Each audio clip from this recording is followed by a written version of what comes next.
Welcome to Vijay talk and welcome to another video. நண்பர்களே, எப்படி இருக்கிறீங்க? என்னோட சேனலுக்கு யாராவது ஃபஸ்ட் டைம் வரீங்கன்னா சப்ஸ்கிரைப் பண்ணிவிட்டு பெல் பட்டன் ப்ரெஸ் பண்ணுங்க, ஷேர் பண்ணுங்கள். அஃப்கோர்ஸ் உங்களுடைய கமெண்ட்ஸை பதிவு பண்ணிடுங்க. தமிழில் பார்த்துருப்பீங்க இன்றைக்கி நம்ம யாரை பற்றி பேச போகிறோம் அப்படின்னு. இந்த பிள்ளை மதுரைக்கார பிள்ளைன்னு நினைக்கிறேன்.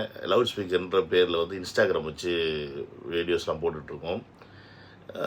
நல்ல நல்ல கருத்துக்களையெல்லாம் முன்னாடி நல்லா பதிவு பண்ணிட்டு தான் இருந்துச்சு. அப்புறம் ஒரு கட்டத்தில் தான் தெரிய வந்துச்சு, இந்த பொண்ணு வந்து ஒரு முழு தீவிர டிஎம்கேவுடைய ஒரு எப்படி சொல்கிறது, ஆதரவாளர் அப்படின்னு சொல்லலாம். நம்ம ஏன்னா கொத்தடிமை அப்படின்லாம் சொல்ல வேண்டாம், ஆதரவாளர் அப்படின்ற மாதிரி ஒரு பாயிண்ட் ஆஃப் வியூ இருந்தாங்க. பட் இப்போ அவங்க சிலோட வீடியோஸ்லாம் வந்து ஒரு சேனல் மூலிமா 2 எபிசோடு போட்டு அந்த பையன் போட்டு கலாய்ச்சி வச்சு உங்கள் டேடியார்னு சொல்லிட்டு பயங்கரமான ஒரு விஷயத்தெல்லாம் வந்து பதிவு பண்ணியிருந்தாப்புல. ஏன் இவங்க இப்போ ட்ரோல் செய்யப்பட்டாங்க அப்படின்ற அந்த விஷயத்தை தான் நம்ம இந்த வீடியோவில் பார்க்க போகிறோம். இவங்களும் பல கருத்துக்களை டிவி கேட்க அகெயின்ஸ்டாகவும் வச்சுருக்காங்க. நிறையா தம்பிகள் வந்து கமெண்ட்ஸ்லேயும் போட்டிருக்காங்க, ஆனால் இந்த பிள்ளை வந்து நம்ம டிவிக்கே பற்றி தப்பாக பேசுது, ஸோ அதனால் நீங்கள் கொஞ்சம் வந்து வீடியோ போடுங்கன்னு முன்னாடி என்கிட்ட சொல்லியிருக்காங்க. இந்த வீடியோவை நம்ம பண்ணதுக்கு ரீசன் நான் தான் சொன்ன மாதிரி, இவங்க பேசுகிற விஷயங்கள் ட்ரோல் செய்யப்படுறதுக்கான காரணங்கள் என்ன. பெரியார் தத்தெடுத்த வளர்ப்பு மலை கல்யாணம் பண்ணிட்டாருன்னு சொல்லப்படுற கேவலமான போய்க்கு அறிவே இல்லாம கைத்தடி சுத்துறீங்களே. பெரியார் மணியம்மை கல்யாணம் பண்ணது 1949. அன்னைக்கு இருந்த பிரிட்டிஷ் அரசாங்கம் அரசியல் தலைவர்களுக்கு வாரிசுல நான் சொத்தை பறிமுதல் பண்ணிட்டு போயிருவாங்க. இப்ப இந்த வீடியோ பொறுத்த வரைக்கும் பெரியார் சொன்ன சில விஷயங்களை தான் வந்து இன்னைக்கு வந்து இது சரியா, இது இப்படி பண்ணலாமா, பெரியார் வந்து கல்யாணம் பண்ணது சரியா அப்படின்ற மாதிரி தான் எடுத்து வச்சு அந்த பையன் தான் வந்து இந்த பொண்ணை ஃபஸ்ட்டு வந்து ட்ரோல் பண்ண ஆரம்பித்தான். ஸோ அதுக்கு இந்த பொண்ணு பதில் சொல்கிற மாதிரி ஒரு ரிப்ளை வீடியோ போடுது. திருப்பி அவன் அந்த வீடியோ எடுத்து வச்சு திருப்பி ப்ரூவ் பண்ணுறான், அட நீயா தான் இதெல்லாம் எழுதி போடுறியா அப்படின்ற மாதிரி அவன் திருப்பி வச்சு ட்ரோல் பண்ணுறான். ஸோ இப்படி மாறி மாறி போயிட்டுருக்க ஒழிய இதற்கு வந்து ஒரு முடிவு அந்த மாதிரி தெரில. இன்றைக்கி வந்து பெரியார் ஆதரவாளராக இந்த பொண்ணு வந்து பயங்கரமான ஒரு ட்ரோல் மெட்டீரியலாக மாறிடுச்சு. ப்ளஸ் அது மட்டும் இல்லாமல் இவங்க வந்து பார்த்திங்கன்னா நிறையா ஸ்டாலின் அவர்களுக்கு வந்து சப்போர்ட் பண்ணியிருக்காங்க. அதே மாதிரி இந்த 1000 ரூபா காசு கொடுக்குற விஷயம் இருக்குது பார்த்தீங்களா, இதை வந்து இது வந்து சரியில்லை அப்படின்னு சொன்னால் அதற்கும் எதிர்த்து அதை எப்படி இந்த 1000 ரூபா காசு எவ்வளோ பெரிய முக்கியமான விஷயம் தெரியுமா, இன்றைக்கி எத்தனை பேர் கஷ்டப்படுறாங்க தெரியுமா, அவங்களுக்குலாம் இந்த காசு எவ்வளோ உதவி பண்ணுது தெரியுமா அப்படின்ற மாதிரியும் வந்து கருத்தை வந்து பதிவு பண்ணியிருக்காங்க. நம்மளை பொறுத்த வரைக்கும் ஒரு விஷயம் வந்து சொல்லிக்க ஆசைப்பட்றேன். என்னன்னு கேட்டிங்கன்னா, அரசியல் அப்படின்ற ஒரு விஷயம் வந்து பார்த்திங்கன்னா அவ்வளோ சாதாரண ஒரு விஷயம் கிடையாது. அஃப்கோர்ஸ் எல்லா இளைஞர்களுமே அரசியலில் வந்து வரணும். பட் எந்த மாதிரி ஒரு அரசியல் கட்டமைப்போடு அந்த இளைஞர்கள் வரணும் அப்படின்றதுல வந்து ஒரு தெளிவு வேணும். முதல்ல அன்றைக்கு இருந்த காலகட்டத்தில், சுதந்திரம் அடையாளத்துக்கு முன்னாடி இந்தியாவில் இருந்த காலகட்டத்தில் அன்னைக்கு போராட்டங்கள் நடக்குது அப்படின்னா, அன்னைக்கு உள்ள இளைஞர்கள் வந்தாங்க அப்படின்னா அந்த களம் வேறு. அன்றைக்கி உண்மையாக நமக்கு சுதந்திரம் வேணும் அப்படின்னு அந்த தாகத்தோட இளைஞர்கள் வந்து உள்ளே வந்திருப்பாங்க. ஸோ ஒரு அரசியல் வேறு.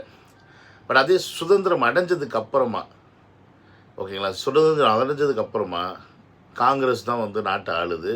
ஸோ அந்த காங்கிரஸ் நாட்டை ஆளும்போது அப்போ இந்தியாவுக்குள்ளே ஆரம்பிக்கப்படுற அரசியல் அப்படின்றது வந்து வேறு.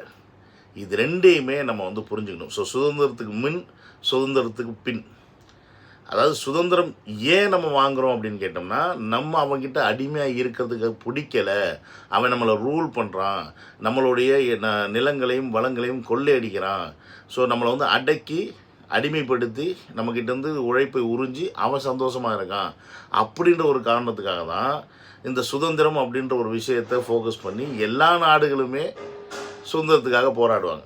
கடைசியில் அவங்க சுதந்திரத்துக்காக போராடினதுக்கப்புறம் அந்த நாடு வளர்ச்சி அடைந்து அந்த மக்கள் செல்வ செழிப்போடு வாழ்ந்தால் மட்டும்தான் அந்த சுதந்திரத்துக்கான ஒரு பலனே. அப்படி ஒரு பலனை வந்து பல நாடுகள் அனுபவிச்சுக்கிட்டு இருக்கு. இன்றைக்கி மேலை நாடுகள்னு சொல்லக்கூடிய அனைத்து நாடுகளுமே சுதந்திரம் அடைஞ்சதுக்கப்புறம் அவங்களுடைய வளர்ச்சி வேறு மாதிரி தான் இருந்திருக்கு. அந்த மாதிரி இருக்கிறவங்க அதுக்கு பேர் சுதந்திரம், அதை வந்து நம்ம ஒத்துக்கிறேன். ஆனால் இந்தியாவில் அது நடந்துச்சா அப்படின்னு கேட்டிங்கன்னா இங்கே தான் சிக்கல். சுதந்திரம் அடைஞ்சு இன்றைக்கி கிட்டத்தட்ட எத்தனை வருஷம், 75 வருஷத்துக்கு மேலே ஆச்சா. அப்போ 75 வருடங்கள் கடந்து இன்னமும் இந்தியா வந்து ஒரு வளரும் நாடுகள் பட்டியலில் தான் இருக்கே ஒழிய வளர்ந்த நாடு பட்டியலுக்கு வரல அப்படின்றது மிகப்பெரிய அரசியல் அப்படின்றத ஏன் புரிஞ்சுக்க மாட்டேங்கிறாங்க. டேட்டில் நம்ம கொண்டாடிட்டு இருக்க எல்லா தலைவருமே அன்னைக்கு டேட்டில் போராடி இருப்பாங்க. எதுக்காக? சுதந்திரத்துக்காக. அப்போ சுதந்திரத்துக்காக போராடினதுக்கப்புறமா இந்தியாவுடைய வளர்ச்சியை அவங்க ஏன் கட்டமைக்கலை அப்படின்ற கேள்விகள் இங்கே யாருக்குமே தெரியாது. இதை பொறுத்த வரைக்கும் இப்போ பெரியாராக இருக்கட்டும், அவர் வந்து ஒரு 40 வயசுல தான் அவர் அரசியல் களத்துக்குள்ளே வர்றாரு. இப்போ காந்தியாக இருக்கட்டும், அவரும் அதே மாதிரி தான். ஸோ இந்த மாதிரி எல்லா பெரியவர்களுமே பார்த்திங்கன்னா, எல்லா முதியவர்களுமே பார்த்திங்கன்னா வந்து தேச தந்தையாக பார்க்கப்படுது. இன்றைக்கி வந்து பெரியார் வந்து தமிழ்நாட்டின் திராவிட தந்தையாக பார்க்கப்படுகிறார்கள். ஸோ இந்த தந்தையாக பார்க்கப்படுறவங்க எல்லாருமே பார்த்திங்கன்னா ஒரு கட்டத்துக்கு மேலே தான் அரசியலுக்குள்ளே வர்றாங்க. அவங்க அரசியலுக்கு வந்ததுக்கப்புறம் சில மாற்றங்களை கொண்டு வராங்க. சில விஷயங்களை வந்து மக்கள் மனசில் புகுத்துறாங்க. அப்போ அவங்க சொல்லக்கூடிய ஒவ்வொரு விஷயமும் ஒவ்வொரு வார்த்தையுமே வந்து மிக முக்கியமானது, மிக வலிமையானது அப்படின்றது நம்ம புரிஞ்சுக்கணும். இன்றைக்கி இந்த பையன் எடுத்து வைக்கிற சில கருத்துக்கள் பார்த்திங்கன்னா, அது வந்து அவர் எந்த கன்டெக்ஸ்டில் அதை சொல்லியிருப்பார், என்ன மாதிரி ஒரு மைண்ட் செட்டில் சொல்லியிருப்பார் அப்படின்ற அதுக்கான அர்த்தம் அவங்களுக்கு மட்டும்தான் தெரியுமே ஒழிய வேறு யாருக்குமே தெரியாது. ஆனால் அதுக்கு நம்ம என்ன பண்ணிக்கணும்னா, ஒவ்வொரு அர்த்தத்தை வைத்து இன்றைக்கி இல்லை இவர் இந்த கான்டெக்ஸ்டில் அதை சொல்லலை, இவர் இந்த கான்டெக்ஸ்டில் தான் அதை சொன்னார் அப்படின்னு மாற்றி மாற்றி பேசும்போது தான் இங்கே இந்த பிரச்சனைகளே வருது. அப்போ இந்த பிரச்சனைகளை நம்ம எப்படி களையணும் அப்படின்னு பார்த்தோம்னா, இன்றைக்கி அதை ப்ரூவ் பண்ணுறது உசுரோடு இல்லை அப்படின்ற அந்த பேசிக் புரிதல் இருந்தாவே போதும். இன்றைக்கி காந்தி எப்படி சொல்லிட்டார்னு ஒரு விஷயத்த சொன்னாவோ, இல்லை அம்பேத்கர் எப்படி சொல்லிட்டார்னு ஒரு விஷயத்த சொன்னாவோ, இல்லை சுபாஷ் சந்திர போஸ் ஒரு விஷயத்த சொல்லிட்டான்னு சொன்னாவோ, எங்கே ப்ரூஃப் இருக்குது? யார் அதை வந்து இன்றைக்கி வந்து இவர் இதை இப்படி சொல்லலை, இவர் இந்த கான்டெக்ஸ்ட்டில் சொல்லலை, இது வந்து இதோட அர்த்தம் இது கிடையாது அப்படின்னு யாருனாலே அதை ப்ரூவ் பண்ண முடியுமா? முடியாது. ஏன்னா இப்போ இன்னைக்கு சீமானை வந்து இன்னைக்கு சீமான் வந்து பெரியாரை மிக வலிமையாக எதிர்க்கிறார். ஆனால் இதற்கே ஒரு கொஞ்சம் ஒரு 10 வருஷம் 15 வருஷமாக டிஎம்கேல இருக்கும் போதும் பெரியாரை ஆதரித்தார். அன்னைக்கு ஆதரித்த சீமான் இன்றைக்கே எதிர்க்கிறார் அப்படின்னு கேட்டால், அன்னைக்கு அவரை பற்றி தெரியல, இன்றைக்கி தெரியுதுன்றார். ஸோ இதுக்கு பேர் புரிதலா, இல்லை இது அரசியல் மாற்றமா, இல்லை இன்றைக்கி அவருடைய கட்சி வச்சுருக்காருன்றனால பேசுகிறாரா, எப்படி? அப்போ நம்மளுடைய கொள்கை தலைவர் இப்போ விஜய் அவர்கள் வந்து என்ன சொல்கிறார், கொள்கை தலைவராக வந்து ஏற்றுக்கிட்ட எல்லாருடைய நல்ல விஷயங்களையும் நாங்கள் எடுத்துக்கிறோம் அப்படின்னு தான் சொன்னார் ஒழிய, அப்போ நம்ம புரிஞ்சுக்க வேண்டியது என்னென்னா, எல்லாரிடத்தும் நல்லதும் இருக்குது, கெட்டதும் இருக்குது. கடவுள்கிட்டே நல்லது கெட்டது இருக்குல்ல, நல்ல கடவுள் கெட்ட கடவுள் இருக்கா இல்லையா? இப்போ மனுஷன் வந்து உடனே புனிதம்னு ஒன்று கிடையவே கிடையாது. பெரியாராக இருந்தாலும் சரி, காமராஜராக இருந்தாலும் சரி, அண்ணாவாக இருந்தாலும் சரி, மகாத்மா காந்தியாக இருந்தாலும் சரி, அவங்களும் சில தப்புகள் செஞ்சுருப்பாங்க. அந்த தப்புகள்லேருந்து திருந்தி தான் அவங்க வந்து நல்லதை தெரிஞ்சுக்கிட்டு மக்களுக்கு அந்த நல்லதை கொண்டு வந்து சேர்த்துருப்பாங்க. ஸோ அப்போ அவர்கள் பேசுகிற எல்லாமே நல்லாவும் இருக்குன்னு சொல்ல முடியாது, அவர்கள் பேசுகிற எல்லாமே கெட்டதுன்னு சொல்ல முடியாது. அப்போ தளபதி சொன்ன மாதிரி அதில் நல்லதை மட்டும் நாம் எடுத்துக்கொண்டு கெட்டதை நாம் விடணும் அப்படின்ற அந்த புரிதல் வச்சுக்கணும். இதை நான் எல்லா இளைஞர்களையுமே சொல்கிறேன். இப்போ இந்த பொண்ணுக்கிட்டேயும் இதே சிக்கல் தான். இது வந்து எப்படின்னா, முழுக்க அப்படியே கண்ணை மூடிக்கொண்டு பூனை வந்து கண்ணை கட்டிக்கிச்சுன்னா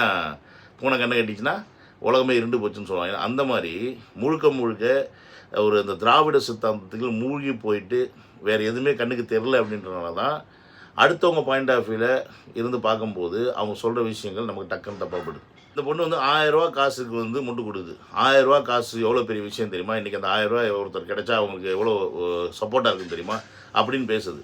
அப்போ இந்த இடத்துல அந்த பொண்ணுக்கிட்ட நம்ம கேட்க வேண்டிய கேள்வி என்னென்னா, இது போன்ற விஷயங்களை இன்றளவும் மக்கள் வாங்குகிற நிலைமையில் வச்சுருக்க இந்த திராவிட மாடல் அரசு அப்போ எந்த லெவலில் நல்ல அரசுன்னு நீங்கள் சொல்கிறீங்க அப்படின்ற கேள்வி தான் வருது.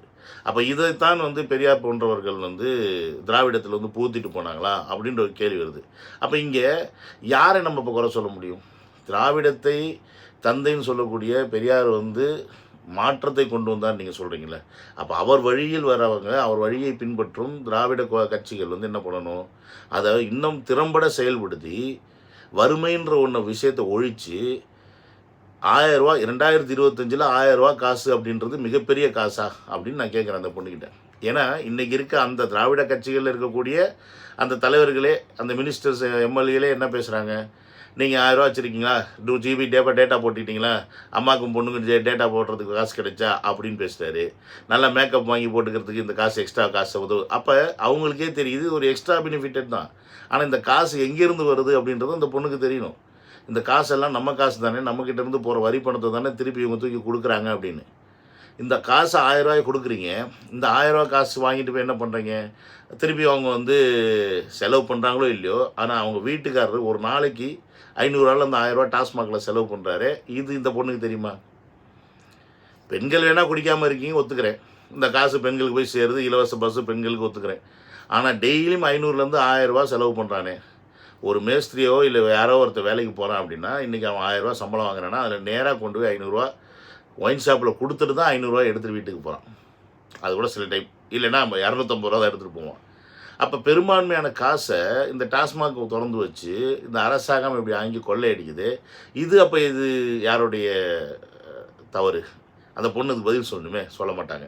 அதே மாதிரி பார்த்தீங்கன்னா சிஎம் அவர்கள் வந்து அவ்வளோ கஷ்டப்பட்டார், மிசால் அப்படி பண்ணார் இப்படி பண்ணார், அவரை போய் வந்து மன்னராட்சின்னு நீங்கள் சொல்கிறீங்களே இதெல்லாம் சரியா அப்படின்னு இந்த பொண்ணு கேட்கும்.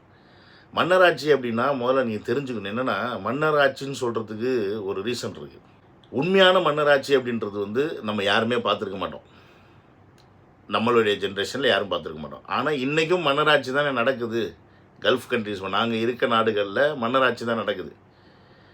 ஆனால் இந்த நாட்டு மக்களை எப்படி பார்த்துக்கிறாங்க அப்படின்ற ஒரு விஷயம் இருக்குது. இந்த நாட்டில் இருக்கும் குடிமகன்கள், இந்த நாட்டில் இருக்கும் குடிமகன் எவனோ இந்த கீழ்நிலை பணின்னு சொல்லுவோம் தெரியுமா, துப்புரவு தொழிலாளிகள், கக்கூஸ் க்ளீன் பண்ணுறது, ரோடு க்ளீன் பண்ணுறது, இந்த மாதிரி எந்த ஒரு வேலையுமே செஞ்சு நான் பார்த்ததில்லை. நான் ஏங்க இங்கே இருக்க யாருமே அதை பார்த்ததில்லைங்க. இங்கே இருக்க அந்த மக்கள்லாம் ராஜா மாதிரி வாழ்கிறாங்க. ஆனால் மன்னராட்சி. அப்போ நீங்கள் கேட்கலாம், அப்போ திமுகவும் மன்னராட்சின்னு சொல்கிறாருன்னா, அது மன்னராட்சி அப்படின்னா மன்னரின் கொடுங்கோல் ஆட்சின்னு ஒன்று இருக்குது. அதாவது மக்களை வதைத்து தான் மட்டுமே வாழக்கூடிய சில மன்னராட்சின்னு இருக்குது. ஹிட்லரை போன்றவர்கள்லாம் நம்ம அப்படி தான் சொல்ல முடியும். ரோம் நகரத்தில் இருந்த மன்னர்கள்லாம் அப்படி தான் சொல்ல முடியும். ஸோ அந்த மாதிரி மக்களை வதைத்து கொடுங்கோல் செய்யக்கூடிய மன்னராட்சியும் உண்டு, மக்களுக்காகவே வாழ்ந்து மக்களை வந்து வாழ வச்ச மன்னராட்சியும் உண்டு. ஸோ அந்த மாதிரி 2 டிஃப்ரெண்ட் இருக்குது. இப்போ அதனால தான் இந்த உதாரணத்தை டக்குன்னு மன்னராட்சி நம்ம சொல்கிறோமே ஒழிய, இவர்கள் வந்து தன்னுடைய குடும்பத்திற்காக மட்டுமே வாழையடி வாழையாக தான் இருக்கணும், அதுக்கப்புறம் புள்ள இருக்கணும், பிள்ளைக்கு அப்புறம் பையன் இருக்கணும், இப்படி. இது ஏன் அப்படின்னா அவங்க மட்டும்தான் அந்த கண்ட்ரோலை வச்சுக்க முடியும், அந்த அதிகாரத்தை அவங்க மட்டும்தான் வச்சுக்க முடியும், அது யாருக்குமே கிடைக்காது. பட் அந்த அதிகாரம் அவங்க சரியாக மக்கள் இடத்துல கொண்டு போய் சேர்த்தாங்க, மக்களுக்கு தேவையான விஷயத்தெல்லாம் செஞ்சாங்க அப்படின்னா இங்கே வந்து யாருமே அரசியலுக்குள்ள வந்து வரப்போகிறது அவசியம் கிடையாது. அது முதல்ல இந்த பொண்ணு புரிஞ்சுக்கணும். இன்றைக்கி திராவிட கட்சிகள் வந்து சரியான ஒரு அரசாங்கத்தை நடத்தி மக்களுக்கு தேவையான விஷயங்களை செஞ்சு கொடுத்து அவங்களுடைய வாழ்வாதாரத்தை மேம்படுத்தி இருந்தால் இன்றைக்கி விஜய் போன்றவர்கள் ஏன் அரசியலுக்குள்ளே வரணும், கமலஹாசன் போன்றவர்கள் ஏன் அரசியலுக்குள்ளே வரணும் அப்படின்ற கேள்வியை இந்த மாதிரி இந்த பொண்ணு வந்து கேட்கணும். இவருடைய மைண்டில் அந்த கேள்விகள் வரணும். இன்றைக்கி புதுசாக ஒருத்தர் வர்றாரு அப்படின்னோடனே அவரை குறை சொல்கிறதுக்கு உங்கள் வாய் வருதில்ல, அவர் ஏன் வரணும் அப்படின்ற அந்த கேள்வி, அவர் ஏன் வந்தார் அப்படின்ற கேள்வி நீங்கள் வச்சிங்கன்னா அப்போ இங்கே ஏதோ தப்பு இருக்கிறனால தான் இவர் வர்றாரு. இப்போ நீ தப்பே பண்ணலை அப்படின்னா, இப்போ இந்த பொண்ணுக்கிட்டே நான் எப்படி வைக்கிறேன், நீங்கள் வந்து பொலிடாக்ஸ் உங்களை ட்ரோல் பண்ணுறாங்க அப்படின்னா நீங்கள் போட்ட வீடியோவில் ஏதோ ராங் இருக்குன்னு தான் அர்த்தம். அவர் எல்லா வீடியோ நீங்கள் போட்ட வீடியோ எடுத்து ட்ரோல் பண்ணாரா? இல்லையே.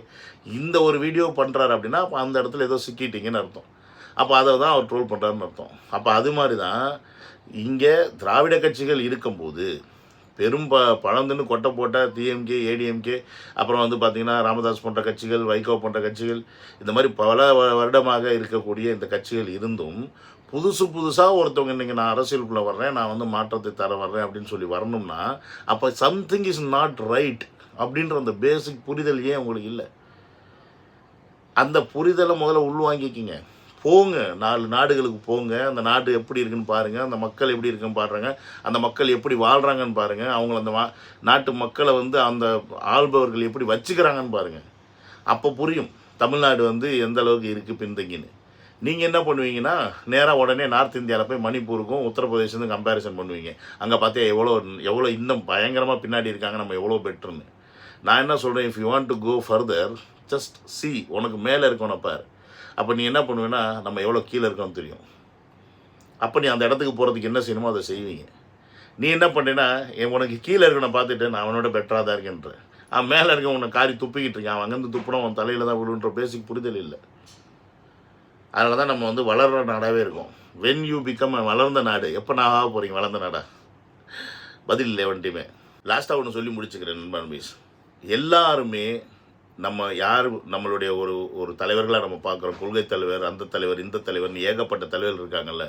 இந்த உலகத்தில் இருக்க எல்லா தலைவர்களுமே மனிதர்கள்னு முதல்ல நீங்கள் புரிஞ்சுக்கங்க.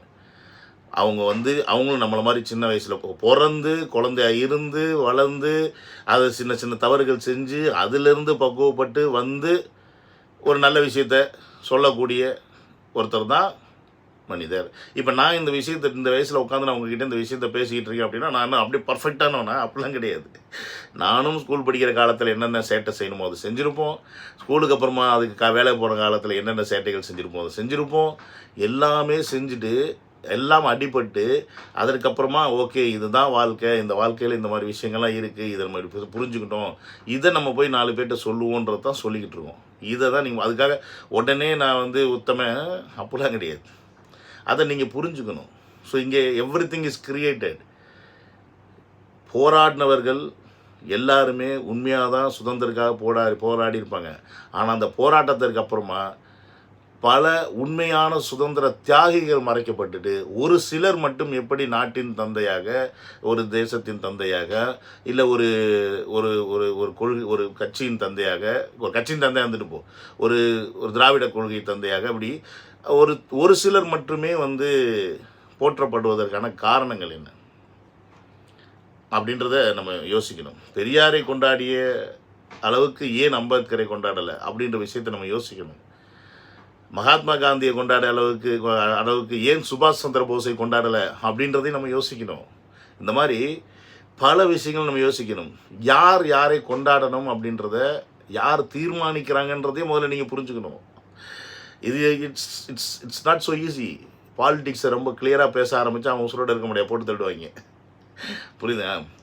அந்த மாதிரி இந்த சின்ன பிள்ளைக்கு நான் தான் சொல்லிக்கிறேன், இந்த சின்ன பொண்ணுக்கு நல்ல கருத்தை பேசுகிற பொண்ணுமா நிறையா வாட்டி நான் பார்த்துருக்கேன் உன்னோட வீடியோ. பட் நீயும் சில விஷயங்களை புரிஞ்சுக்கணும். கண்மூடித்தனமாக ஒரு கட்சிக்கு நீ ஆதரவாக சப்போர்ட் பண்ணி பேசுகிறது அது உன்னோட உரிமை, அது உன்னுடைய தனிப்பட்ட கருத்து. பட் ஏன் நம்ம ட்ரோல் செய்யப்படுறோம், ஏன் நம்ம கருத்துக்கு எதிர்கருத்து வைக்கிறாங்க அப்படின்றத நீங்கள் புரிஞ்சுக்கிட்டு நீங்கள் அதை தெளிவாக நீங்கள் பேசுனீங்க, தெளிவாக நீங்கள் அதுக்கான பதிலை வச்சிங்க அப்படின்னா உங்களுக்கும் ஒரு தெளிவு கிடைக்கும். நீங்கள் பேசுகிற விஷயங்களும் 4 பேர்கிட்ட ஓகே நம்ம கரெக்டாக தான் பேசுகிறோம் அப்படின்றது உங்களுக்கு புரியும். ஸோ இதை நீங்கள் புரிஞ்சுக்கிட்டிங்கன்னா சந்தோஷம். ஸோ அதனால் யார் அரசியலுக்குள்ள வந்தாலும் எதிர்க்கணும் அப்படின்ற சட்டம் கிடையாது. அதே மாதிரி யார் அரசியலுக்குள்ள வந்தாலும் ஏன் வர்றாங்க அப்படின்ற கேள்வியை நமக்குள்ள அது கேட்கணும். அப்போ அதை கேட்டால் தான் அதற்கான பதில் கிடைக்கும். அந்த பதில் தெரியும் போது தான் நம்மளை ஆள்பவர்கள் சரியானவர்களா தவறானவர்களான்றது நமக்கு புரிதல் கிடைக்கும். இந்த கேள்வியை நம்ம கேட்காம அவங்க என்ன சொன்னாலும் பும்பு மாடு மாதிரி தலையாட்டிக்கிட்டு இருந்தோம்னா அவங்க குடுகுடுப்பை அடிச்சு விட்டு நல்ல காலம் பிறக்குது, நல்ல காலம் பிறக்குது, நல்ல காலம் பிறக்குதுன்னு போய்கிட்டே இருப்பாங்க. ஒழிய என்றைக்குமே நல்ல காலம் பிறக்காது, நல்ல காலம் பிறக்காது, நல்ல காலம் பிறக்காதுன்றதை சொல்லி இந்த வீடியோ முடிச்சுக்கிறேன். ஸோ நல்ல காலம் பிறக்கணும்னா குடுகுடுப்புக்காரன் சொல்கிறது மட்டும் கேட்காம நாமளும் இறங்கி சில வேலைகள் செய்யணுன்றதை புரிஞ்சுக்கிட்டிங்கன்னா நல்ல காலம் பிறக்கும் அப்படின்றத திருப்பி நான் அந்த பாசிட்டிவ் மோடில் இந்த வீடியோ முடிச்சுட்டு சேரணும். அந்த வீடியோவில் டேக் கேர்.